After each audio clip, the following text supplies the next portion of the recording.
Hello, hello. Sir David the Bard, coming out of Kangaroo City, Australia. And I wanted to do a report.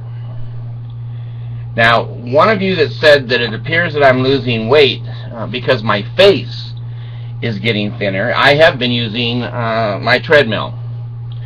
And I have fallen face down on it many times, and I think that's why my face is maybe squished a little bit. I don't know. Anyway, some of you know, a 500,000 of you, that my daughter Abigail, when she turned a teenager, she's 1 month off from 15, and I shipped her butt out of here. I said, the Bard, don't play this game. Homie, don't play this game. You know, kids, I love them. I do. But teenagers, I don't know if I love them. I don't like kids that call me names. This is my house. You guys can call me names. I don't care. That doesn't bother me.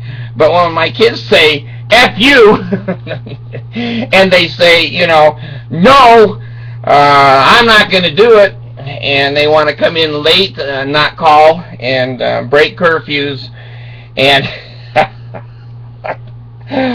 this one chased me with a knife, a sharp knife. I go, this is not a residential facility, it's a home. So I had a ticket for her to go back to the Philippines. I said, you know what? Go back and see what I saved your ass from. And I'm sending you one way. You earn the money in the Philippines to get back here, which is impossible. So my son called and said, Dad, I think that sending her to the Philippines is too harsh. He says, why don't you send her down here and let me and Paula take care of her? Well, he's got 3 kids of his own.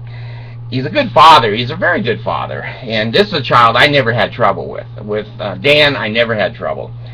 It doesn't matter that he drove my car through the guest house when I was at church and I came home and he had the car parked so I couldn't see the fender ripped off and a big board on the house that he drove through. But that didn't bother me. Anyway, Abigail now is not in a rich middle-class, upper-class school. She has a little bit of dark skin from the Philippines, and she fits right in with the school she's going to. There ain't a white face within 100 miles. First day she was at school, some kid got up and gave the teacher a hard time, and he was thrown out the very first day. Well, she's with the crime and the graffiti. All the things I tried to save her from, she's jumped into. Okay. Well, we started looking at alternatives because she's only been there 2 months. And my son calls and says, I don't think she's going to change. I go, you're damn right. That's what I came to the conclusion of. She ain't going to change. She is who she is, and that's all that she is. She's Popeye the Sailor Man. Most of you are way too young to remember that phrase. Anyway,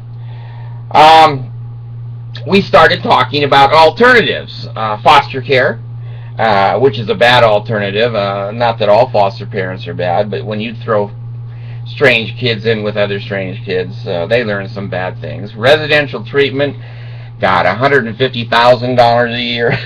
Juvenile hall.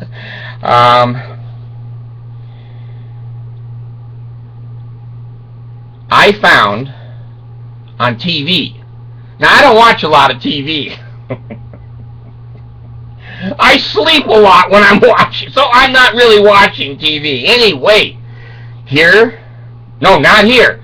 In Australia, we don't have this shit. But in Utah, when I used to live there, Danites, they have an advertisement on TV that's called K through 12 Public Education. And I thought, well, hell, Abigail is very smart. I mean, she's an A student until she got mixed up with her drug friends last semester, and she dropped down a little bit, and she's smart. And I thought, well, she loves the computer. maybe I should call. So I did. And I said, hi, this is Sir David the Bard, the Omnipotent. I got a kid that's a handful. Can she go to your school online? I said, oh, yeah, no problem. No problem. We specialize in bad kids and special ed kids, the small bus kids. So I said, well, how much does it cost? He said, oh, it's free. There's nothing in Utah is free. I go, this is free. What about her books? Free. What about activities? Free. They should be online with other kids, you know? And you can give a diploma. It's a regular high school diploma, not a GED. Yep, yep. This is really a good deal. Yep, yep, yep. Well, I could bring her home from Dan's house, Velcro her into the dining room chair and put the damn computer in front of her and say, graduate. And she's good. She's good. She does her homework, and she's responsible that way. And there's no drug friends around. I thought, hell, this is the Mormons from heaven. This is the celestial kingdom in education. Well, I thought about it for a couple of days. Now, sometimes, because I'm getting older, it takes me a couple of days to process rather than a couple of minutes. And I thought, well, who are the kids that are in that program? Well, they're the kids that would be in jail. So my daughter is already in a residential treatment educational center. And then I thought, well, there's also a lot of, I have an autistic son, so I can use the word retarded. I know what the word means. He's got an IQ of 52, which is better than a lot of Mormons that I've met that are bishops and stake presidents. Anyway, I thought about it. Why would the state of Utah be offering online high school diplomas free? Well, the advertisement said, well, the parents and the teachers don't gang up. They hook up with each other and educate the child and help them, get through high school. Gee, that seems benevolent. Then I got thinking. The Mormons, they are so clever at saying one thing and then stabbing you in the back a million times, and here it goes. How much does it cost to educate a retarded child? You have to give them door-to-door transportation. You can't take more than 3 or 4 in a class, and that's chaos. And a teacher goes nuts. You have to hire a special education teacher. You have to come up with all the curriculum, and you have to mix them in with normal children, streamlining they call it, and they're always pulling their pants down and throwing bananas at the kids that are normal. And pretty soon you're starting to say, hell, these kids are costing us a fortune.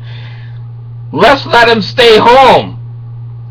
Transportation costs, gone.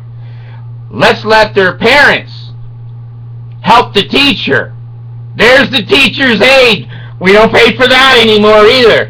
And the teacher can handle 100 of them online. Brilliant. Brilliant. They're getting rid of all the special education.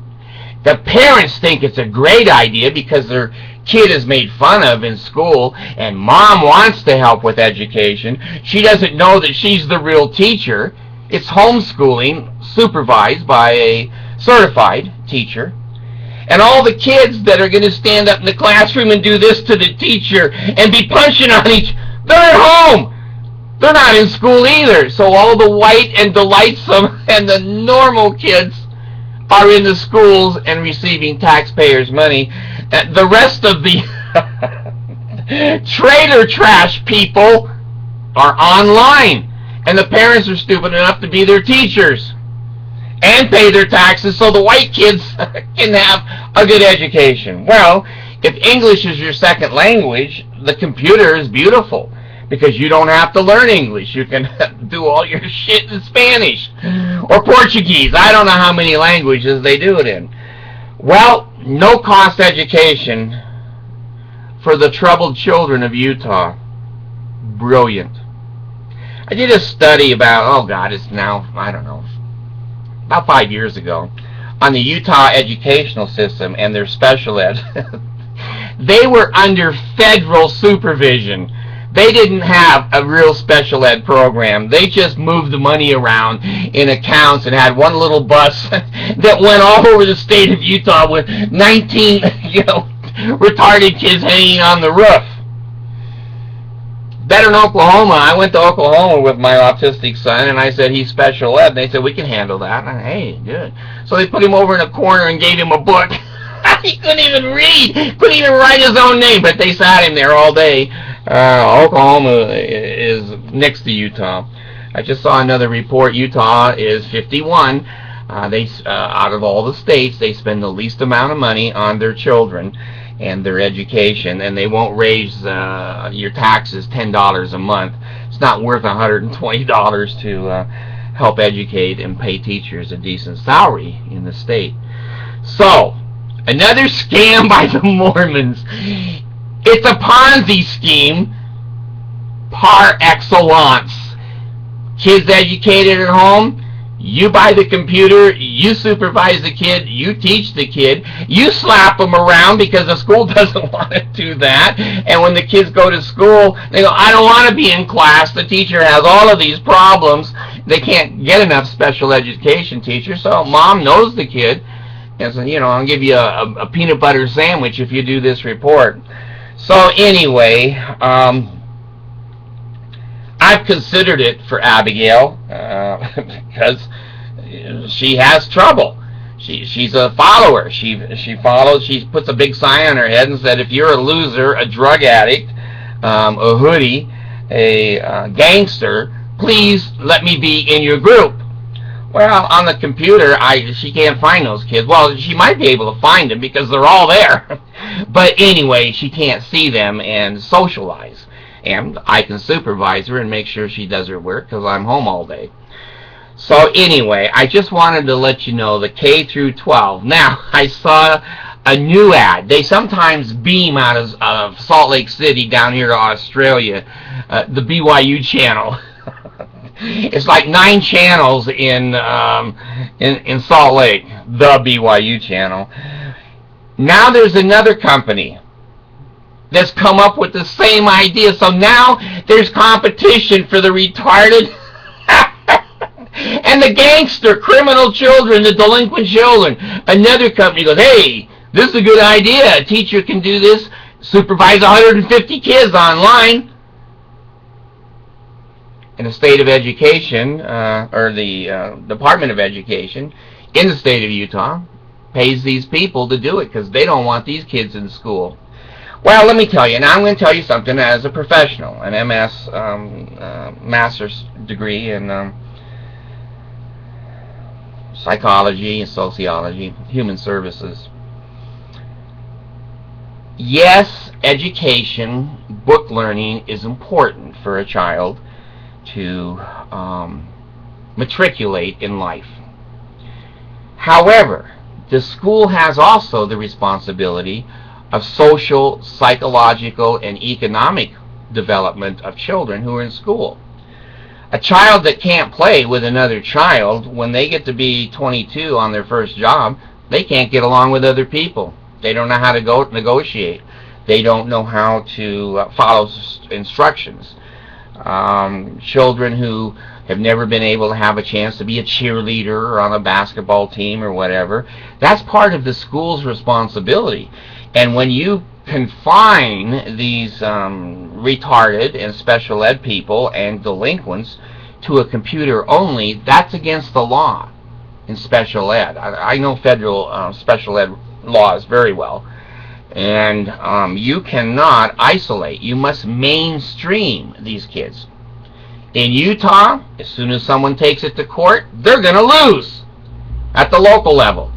When somebody takes it to court and it goes to an appeal process, they're going to lose because they're not wearing garments.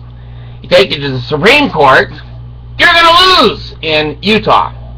You take it over to the 9th District in Colorado, there's a good chance you're going to lose because there's a couple of Mormons that sit on that court.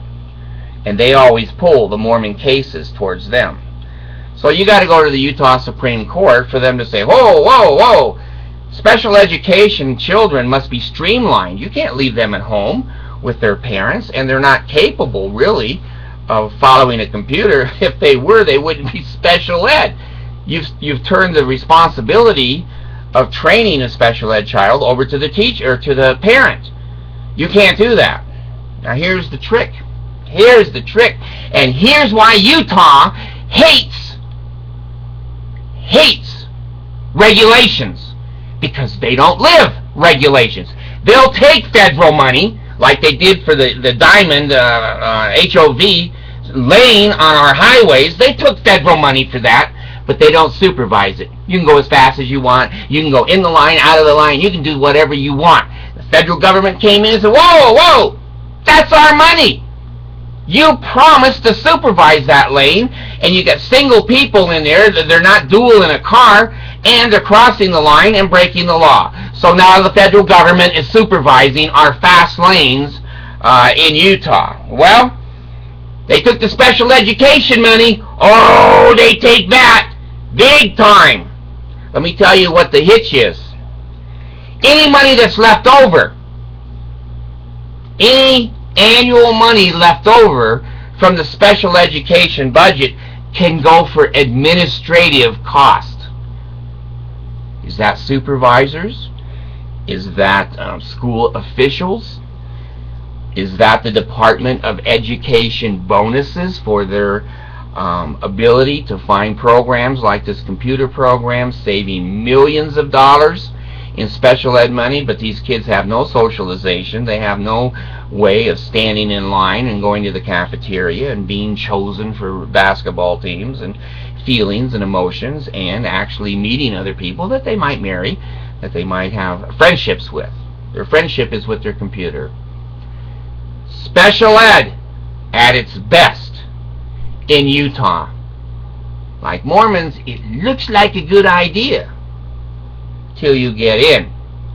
Then the real cult starts to descend upon you slowly, and you're a frog in boiling water, and before you know it, usually you boil to death before you're smart enough to jump out. So anyway, if you see the K through 12 and other programs in Utah, be aware.